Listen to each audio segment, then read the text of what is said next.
Merci. Alors, avant de commencer, je veux m'excuser auprès de ceux qui ont déjà vu la conférence, parce que c'est exactement la même en fait. Mais je l'ai juste refaite pour ceux qui ne l'avaient pas vue la première fois, donc je l'ai refaite pour Insentium. Enfin, j'ai retiré une partie pensant que Robin allait en parler, mais non. Du coup, bah, c'est un petit peu dommage, mais c'est pas bon, on va passer à côté. Donc, ma conférence va parler de Stuxnet. Donc Stuxnet, c'est vraiment, comme j'ai noté, c'est un tournant majeur dans ce qu'on appelle la cyberguerre actuellement.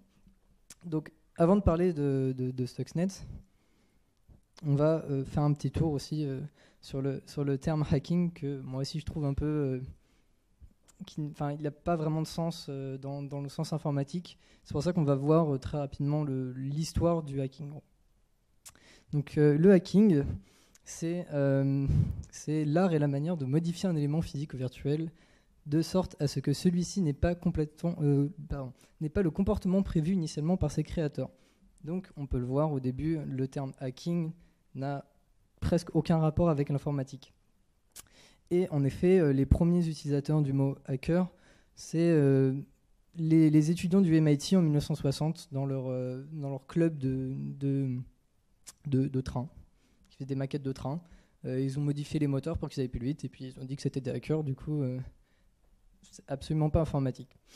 Et le premier hacker, comment on pourrait dire, hacker qui se rapproche de l'informatique, c'est le dénommé Captain Crunch.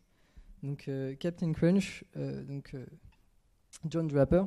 En fait, en 1969, un matin, pendant qu'il mangeait ses céréales du même nom, Captain Crunch, a trouvé un petit sifflet dans le jouet. Et le petit sifflet, en fait, faisait un signal de 2600 Hz.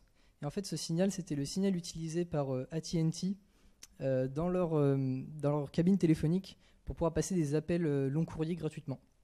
C'était le signal utilisé par les employés pour qu'ils puissent contacter des gens à l'étranger, quoi. Et donc, du coup, il allait dans les cabines téléphoniques et puis il téléphonait gratuitement. Et c'est ce qu'il a appelé la méthode du phreaking, et c'est ce qui a beaucoup inspiré les hackers informatiques modernes. Et donc, on va faire un petit bond dans le futur. Et en fait, on va parler des premiers vrais hacks au sens informatique du terme. Donc, c'est dans les années, vraiment les années 1980, avec Kevin Poulsen, qui a réalisé la toute première intrusion dans un système d'information, qui était le ARPANET. Donc le ARPANET, c'est un petit peu comme Internet qu'on a maintenant, mais à l'époque, c'était vraiment un intranet pour l'armée américaine et pour les gouvernements américains. Et du coup, à l'âge de 17 ans, il est rentré tranquillement dedans, il se baladait, copiait des fichiers, il était à l'intérieur. Et en 1988, on a Robert Tapan Morris qui a créé un des premiers vers informatiques, en tout cas le premier à être vraiment destructeur. Donc il a lancé dans l'ARPANET lui aussi. Et en fait, ce qui est surtout marquant avec lui, c'est que ça a été le premier à être jugé pour ses actes en fait, en termes de hacking du coup. Donc c'était le premier à être condamné par le Computer Fraud and Abuse Act qui avait été instauré en 1986. Et donc c'est vraiment un acte majeur, quoi, dans le hacking, quoi, on va dire. Du coup, maintenant, on parlait du sujet Stuxnet. Alors, normalement, je parlais un peu de ce qu'était qu'un verre informatique au début, mais je vais vous faire une brève explication. En gros, le Stuxnet, c'est un verre informatique. Donc, c'est-à-dire qu'en fait, contrairement à un virus, le verre informatique, il n'a pas besoin de l'acte humain en fait, pour se répliquer. C'est-à-dire qu'une fois qu'il est introduit dans votre système, il va se dupliquer tout seul. Donc, pour remettre dans le contexte de Stuxnet, en fait, on est pendant les gros conflits du Proche et Moyen-Orient. On a l'Iran qui dit tout simplement à l'OTAN, pas de souci, on va créer des sites d'enrichissement d'uranium pour faire de l'uranium civil, pour nous faire un peu d'électricité. Et sauf que, donc notamment avec le site de Natanz, donc ça c'est les sites dont vous avez parlé, parce que les États-Unis étaient un petit peu méfiants. Ils se sont dit, c'est un peu des conflits, faire de l'enrichissement d'uranium, je vois pas trop l'intérêt en tant que civil, c'est plus pour faire de la bombe nucléaire. Donc ça c'est le site de Natanz, le site principal d'enrichissement.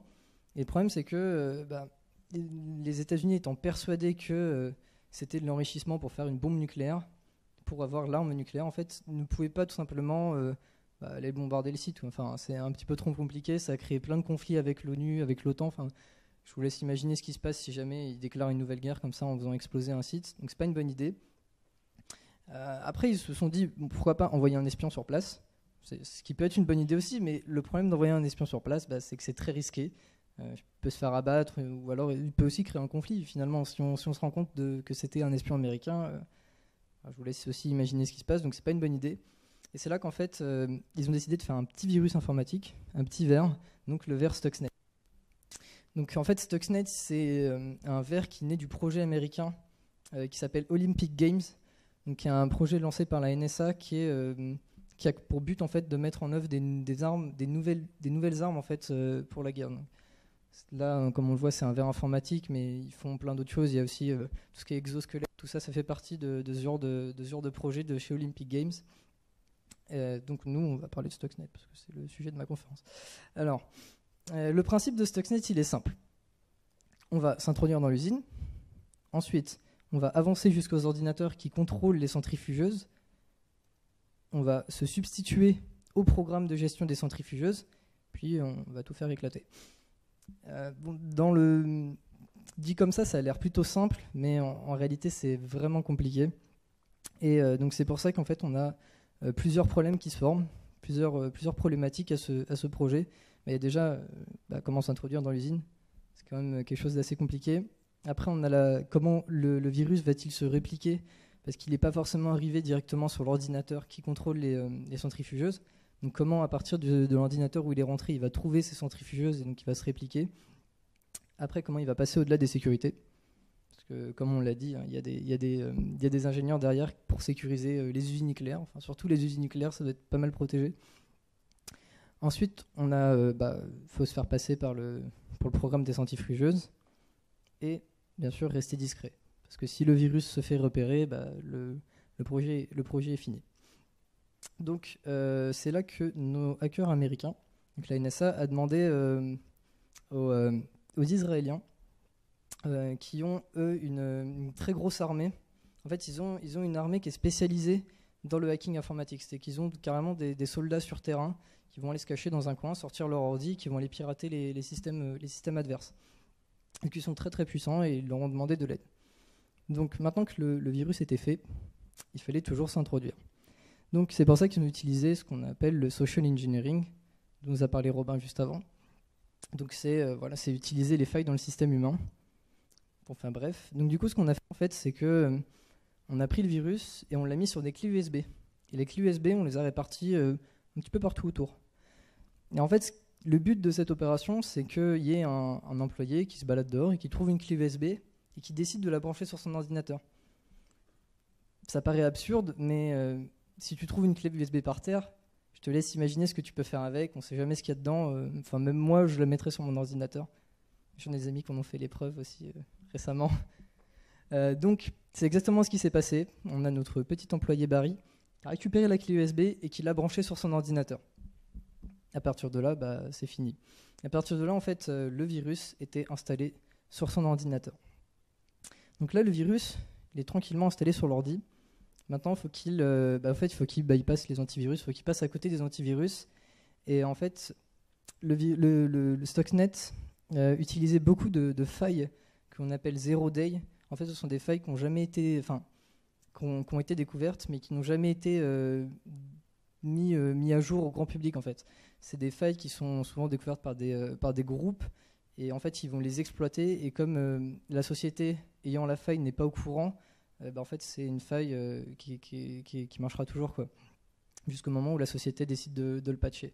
Et donc là en fait les hackers américains, donc la NSA, ils ont recueilli pas mal de zero day sur le darknet principalement, surtout dans les systèmes de Siemens.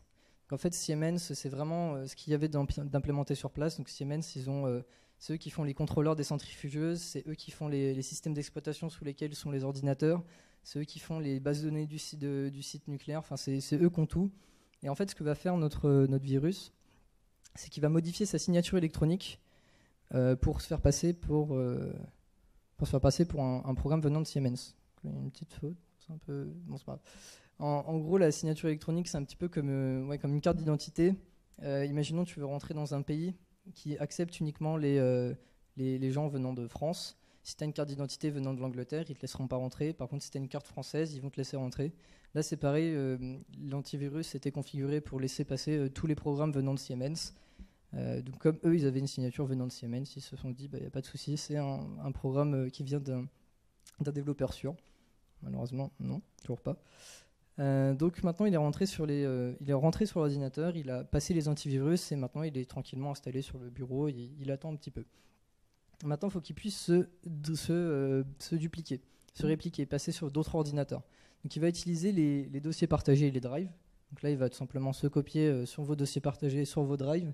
Donc il va pouvoir passer facilement sur d'autres ordinateurs. Il va utiliser le Windows RPC. Donc en fait, c'est un système qui a été mis en place par Windows qui permet à deux ordinateurs de pouvoir communiquer à distance entre eux. Donc c'est un système qui permet de transférer des fichiers d'un ordinateur à un autre. Donc là aussi, il va se dupliquer là-dessus. Et ensuite, il y a le logiciel Siemens Database. En fait, là, il utilise. En fait, il va aller se mettre sur la base de données. En fait, pour faire ça, les trois quarts en fait des sociétés de base de données. Donc là, on a Siemens, mais ça peut être n'importe qui d'autre. En fait, mettre un utilisateur par défaut. C'est un utilisateur qui est le même pour toutes les bases de données, qui porte le même nom d'utilisateur, même mot de passe, qui est là en fait pour créer votre base de données. Et donc, normalement, tu es censé rentrer avec cet utilisateur-là, créer un nouvel utilisateur et supprimer celui-là. Sauf que les trois quarts des utilisateurs ne le font pas. Donc il y a toujours cet utilisateur avec le même nom de profil, même mot de passe, sur votre base de données. Donc il va rentrer les identifiants, puis il va aller se mettre dans la base de données tranquillement. Ensuite, il va aller se mettre dans les fichiers de données Siemens PLC. Alors le PLC, c'est contrôleur logique programmable. C'est le contrôleur en fait. C'est le contrôleur des centrifugeuses, le PLC. Et donc du coup, ce contrôleur de centrifugeuse, il est codé, il est codé, on va dire, avec les fichiers donnés, les fichiers data. Donc il va aller se mettre dans les fichiers data pour accéder plus rapidement au PLC. Et il va en fait se transférer et s'updater en peer-to-peer. Donc en fait, à chaque ordi qui sera infecté, va créer un nouveau nœud dans un réseau peer-to-peer qui a été instauré pour ça. Du coup, en fait, la NSA avait juste à envoyer une mise à jour sur le réseau peer-to-peer qui mettait à jour directement en fait, le virus et permettait aussi de se transférer sur d'autres ordinateurs étant connectés au réseau, étant connectés au peer-to-peer. Et enfin, le plus logique, tout ce qui est les ports physiques, donc CD, clé USB, disquette. Même si c'est un peu rare maintenant, mais c'est tout ce qui est physique, en fait, il va se transférer dessus. Donc maintenant, on va partir du principe qu'il est arrivé sur notre ordinateur, le fameux, celui qu'on voulait, là, celui qui contrôle les centrifugeuses. Donc, une fois qu'il va se mettre sur cet ordinateur, il ne va pas attaquer maintenant, en fait. Il va attendre pendant 13 jours. Alors, en fait, ça, c'est vraiment la partie la plus importante, je pense, du virus. En fait, il va attendre. En fait, il va attendre, mais il ne sera pas inactif. En fait, il va attendre, il va recueillir des informations sur les centrifugeuses. C'est qu'en fait, les centrifugeuses renvoient tout le temps leur vitesse de rotation, plein d'informations en fait, à l'ordinateur et au système de sécurité, justement, pour éviter qu'il y ait une faille dans le système. Comme ça, on peut le réparer, etc. Et en fait, lui, ce qu'on veut faire avec Stuxnet, c'est qu'il reproduise, en fait, on veut qu'il reproduise ces données. Donc en fait, ce qu'on va faire, c'est qu'on va récupérer toutes les données et on va les passer à travers un système neuronal dans notre intelligence artificielle qui va apprendre en fait à imiter ces données-là. Donc il va apprendre, il va recueillir plein de données et il va s'entraîner à les reproduire. Et en fait, nous, ce qu'on veut, c'est que les centrifugeuses en temps normal tournent entre 800 Hz et 1200 Hz. Et en fait, ce qu'on veut, nous, c'est récupérer toutes ces données-là pour pouvoir à peu près donner l'impression, une fois que le programme sera lancé, donner l'impression que les centrifugeuses tournent normalement entre 800 et 1200 Hz. Donc, comme j'ai dit, il détermine la vitesse des centrifugeuses et il vérifie bien si elles sont entre 800 et 1200. Maintenant qu'il a passé sa petite période de 13 jours, c'est le moment de l'attaque. Donc là, il va attaquer, et en fait, il va attaquer en phase. Il va pas tout simplement accélérer les centrifugeuses et attendre que tout explose. C'est rapide, c'est efficace, mais c'est pas ce qu'on veut faire. En fait, on veut vraiment détruire sur la longueur. Et en fait, pour pas qu'ils s'y attendent vraiment, pour pas que ça fasse juste une grosse explosion, mais que ça détruise en fait progressivement les centrifugeuses. Donc en fait, ce qu'il va faire, c'est que pendant 15 minutes, il va augmenter la vitesse des centrifugeuses à 1410 Hz. Pardon. Donc tout ça pendant 15 minutes. Et après, il va redormir 25 jours. C'est-à-dire que là, elle est passée à 1400 Hz, puis elle redescend à 1200. Et là, il va redormir 25 jours, récupérer encore des informations. Et ensuite, il va décélérer les centrifugeuses à 2 Hz pendant 50 minutes. Donc là, c'est vraiment, vraiment très, très lent par rapport à la vitesse normale. Et ensuite, il redort 25 jours en attendant que les centrifugeuses retournent à la vitesse initiale et récupérer des données. Et là, il recommence toujours. Donc, comme je l'avais dit tout à l'heure, en fait, il avait récupéré, donc pendant les phases où il dort, il avait récupéré plein d'informations. Et en fait, ces informations permettaient de renvoyer au système qui protégeait les centrifugeuses des données qui paraissent normales, pour pas que le logiciel se dise il y a une couille, du coup on va arrêter les centrifugeuses. Non, en fait, c'est juste pour donner l'impression que tout va bien. Et en fait, les phases aussi permettent, imaginons l'ingénieur qui est en charge le technicien qui regarde si ça fonctionne bien, il part prendre sa pause café, boum, allez, 15 minutes, on a 15 minutes, on fait accélérer le truc, et puis après il revient et il ne s'est rien passé. Donc là, il a pu passer donc, autour des sécurités qui étaient sur les centrifugeuses. Donc maintenant, il va tout le temps, voilà, comme j'ai dit, il va envoyer des données sauvegardées, mais on m'avait fait la remarque, Paul m'avait fait la remarque quand j'avais fait cette conférence, quand je l'avais préparée, c'est que dans les centrifugeuses, dans les sites d'enrichissement d'uranium, dans les centrales nucléaires, il y a toujours un petit bouton rouge, le petit bouton rouge d'arrêt d'urgence. Donc on pourrait bien se dire, imaginons il y a un problème, tu appuies sur le bouton rouge, ça arrête les centrifugeuses, tout va bien, pas de problème, ça explose pas. Mais en fait, là on est un petit peu plus intelligent, c'est que pendant les durées de fonctionnement du virus, il va aller reprogrammer le bouton pour qu'il ne serve à rien. Du coup, tu peux appuyer autant de fois que tu veux, ça va pas s'arrêter, il n'y aura plus d'arrêt d'urgence. Du coup, il n'y a aucune façon de l'arrêter en fait. Donc, Stuxnet, c'est un franc succès. Hein. Ça a marché tout comme prévu, tout ce qu'on voulait, ça a marché, il n'y a pas de souci. Toutes les problématiques que j'avais exposées au début ont été résolues. Il a été discret, il a su rester discret, rester efficace. C'est-à-dire que la centrifugeuse de Natanz a été détruite. L'Iran n'a pas réussi à avoir la bombe nucléaire, du coup. Enfin, dans les temps, je me suis pas renseigné, mais je pense que maintenant ils doivent l'avoir. Mais à cette période-là, ils n'ont pas réussi à l'avoir, donc ça nous a donné un avantage stratégique sur la guerre.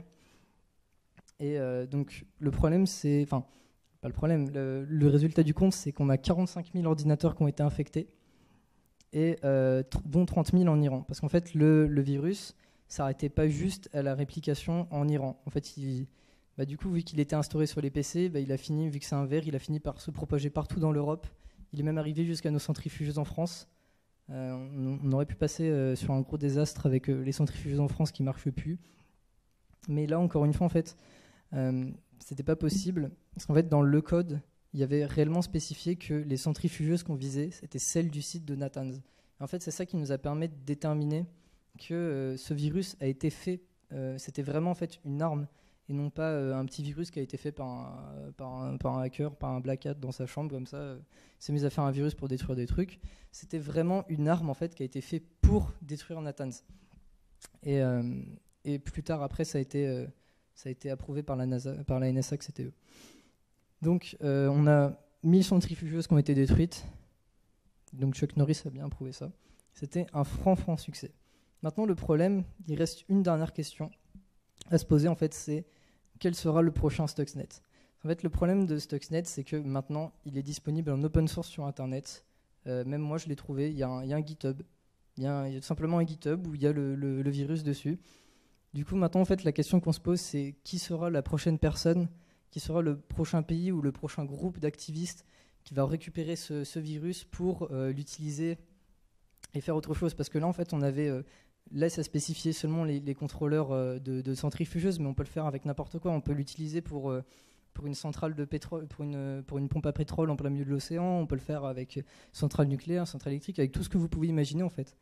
Et ça, c'est vraiment une question importante. Et en fait, c'est ce qui prouve, à mes yeux, en fait, que la prochaine guerre mondiale, s'il y a vraiment une guerre mondiale, ça va être principalement de la guerre en fait par informatique. Enfin, ce sera vraiment de l'attaque par virus. Et on n'est pas prêt à n'importe quel moment à se prendre un gros blackout sur toute la France où il n'y a plus d'électricité, il n'y a plus de réseau, il n'y a plus rien, à cause d'un programme dans ce genre-là. Voilà. Merci de votre attention. Si vous avez des questions complémentaires, je serais ravi de vous répondre.